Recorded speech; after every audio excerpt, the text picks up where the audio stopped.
Selamat datang lagi bersama gua Aldo di konten Detektif Aldo. Dan kali ini gue pengen bawain, bisa dibilang sejarah, tolol juga bisa. Tapi mungkin gue akan masukin ini ke playlist Detektif Aldo gue, karena gue pengen ngasih cerita ke kalian soal 4 bandar udara atau airport, gue sebut lebih simple.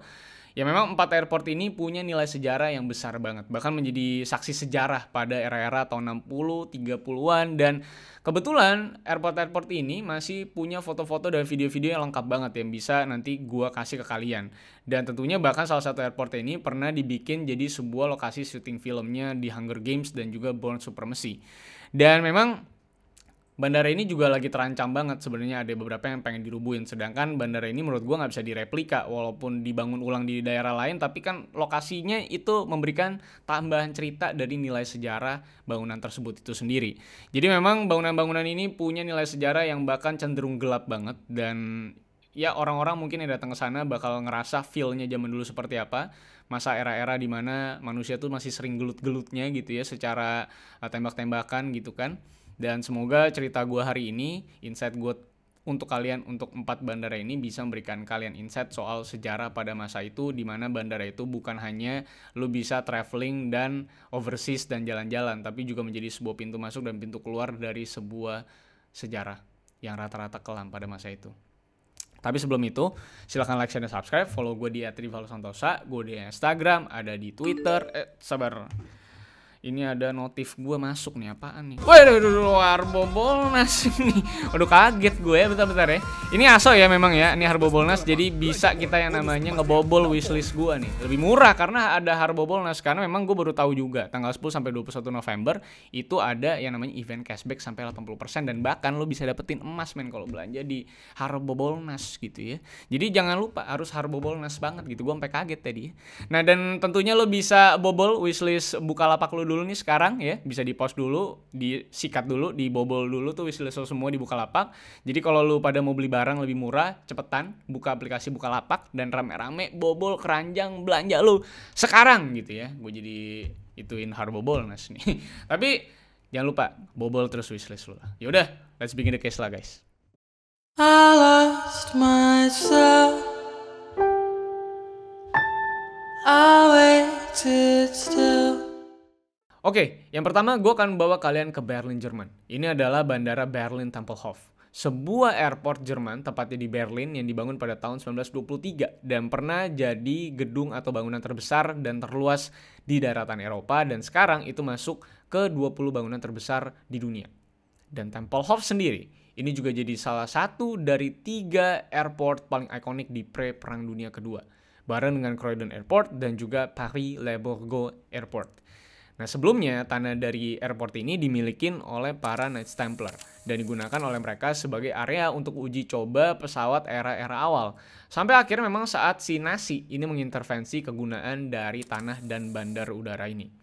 Nah, lalu baru tahun 1930-an akhir itu si Nazi itu melakukan pengembangan besar-besaran terhadap airport ini, yang pada awalnya itu ditujukan untuk menunjukkan kebesaran kepemimpinan dari Third Reich alias kerajaan ketiga lah.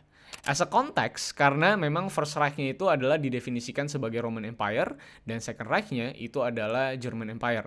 Dan si Hitler dan juga si Nazi itu membuat Third Reich-nya dengan memberi nama yaitu tadi Nazi ya. Dan airport ini akhirnya diekspansi oleh beliau untuk pamerin kekuatan dan kekuasaan si bos-bos Third Reich inilah kira-kira. Nah, tapi selain buat mamerin kekuasaan dan kehebatan Jerman dengan teknologi arsitektur, dan memang terkenal banget nih Jerman pada masa itu untuk urusan teknologi tempurnya dan engineer-nya, nah airport ini ternyata juga nggak hanya digunakan untuk itu, tapi juga digunakan oleh kepemimpinan si Nazi ini untuk berbagai kebutuhan yang bisa dibilang cukup menakutkan dan bikin ini airport jadi nggak seindah tujuan awalnya. Di era PD2, Tempelhof ini digunain sebagai penjara untuk para hasil tangkapan Gestapo. Alias Gestapo ini macam polisi rahasianya zaman-zaman Nazi lah ya. Bahkan jadi camp konsentrasinya SS, yang adalah para militernya si Nazi yang keras banget. Dan ya udah nggak usah kita baca juga gitu ya. Nah, balik lagi ke urusan airportnya, bosnya si Nasi kan emang punya plan yang cakep banget buat bandar udara ini sebenarnya. Dia bikin 13 lantai rencananya yang super tinggi yang bisa bawa para pendatang atau visitornya ini yang dari banyak negara tentunya untuk naik ke tingkat paling tinggi dan lihat area terjun dari sana, perkantoran yang besar, serta control tower di bandara ini yang keren banget pada masa itu pengen dibikin. Dan juga ada rencana untuk bikin stadium besar banget yang katanya itu bisa muat jutaan orang, tapi memang sayangnya rencana tersebut akhirnya tidak berhasil terrealisasi beberapa, karena lo tahu sendiri kasusnya apaan kan terhadap Nasi dan era tersebut. Nah, setelah gelut bertahun-tahun gitu ya, berantem gitu, tembak-tembakan, akhirnya pun memang Soviet yang memegang kendali terhadap bandar udara ini akhirnya menyerahkannya ke US. Karena kan memang Nazi kalah ya pada perang tersebut. Yang memang digunakan oleh US akhirnya untuk mengirimkan beberapa suplai makanan ke Jerman Barat setelah lama ditutup oleh Soviet pada tahun 1948.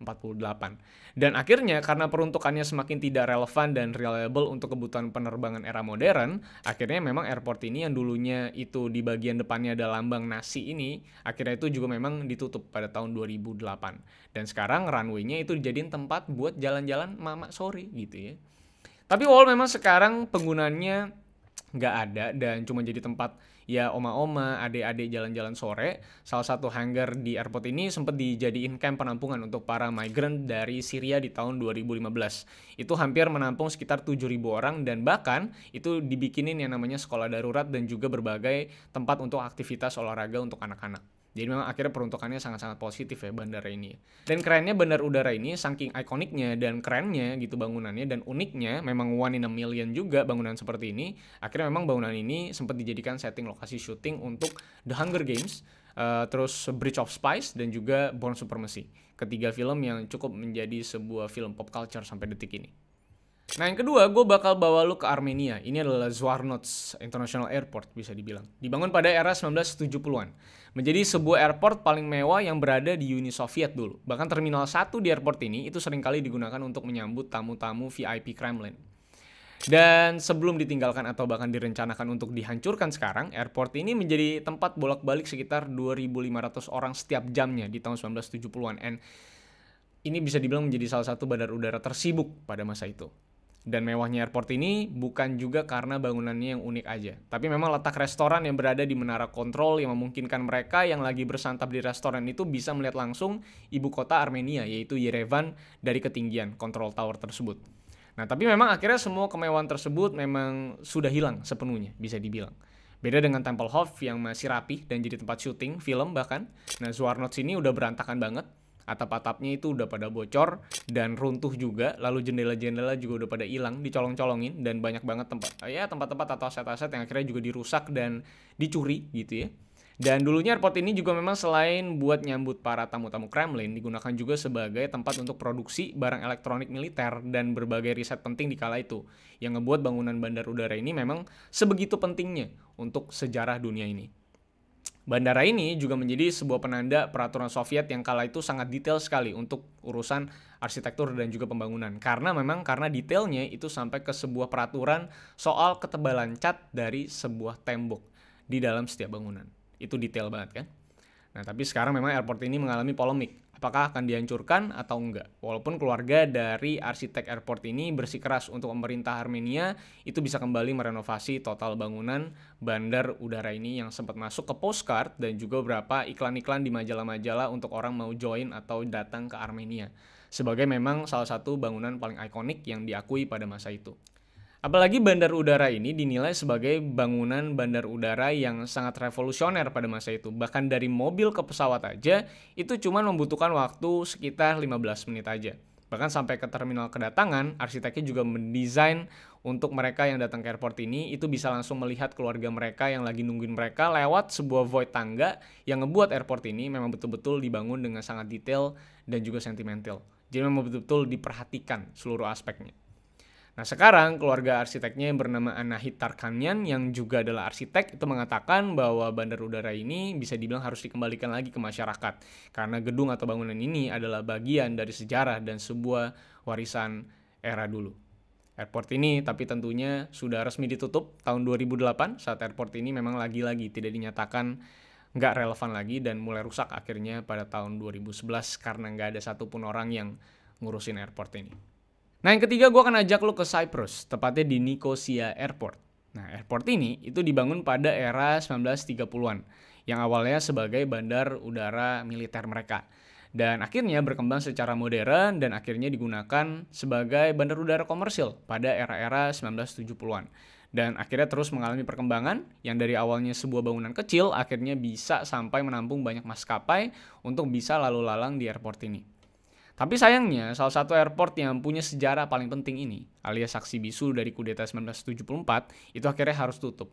Nah, berbicara soal kudetanya sendiri, kudeta 1974 ini dilakukan oleh nasionalis Yunani, yang membuat pasukan Turki itu akhirnya bisa menginvasi Cyprus untuk menurunkan paksa presiden pada saat itu, yaitu adalah Archbishop Makarios. Yang akhirnya mengambil alih kekuasaan airport ini, dan memang airport ini akhirnya menjadi salah satu titik strategis pada kejadian kudeta tersebut dan memang menjadi salah satu titik tempurnya. Nah, sampai memang akhirnya saat pasukan Turki itu berhasil menginvasi dan muncul zona demilitarisasi di kanan kiri airport ini. Nah, gue pengen jelasin dulu sebelum lanjut. Zona demilitarisasi sendiri itu punya definisi sebuah zona yang dimiliki 2 atau lebih kekuatan militer sekaligus, yang memang menjadikannya batas negara juga, yang tentunya tidak mengizinkan adanya aktivitas militer di zona tersebut.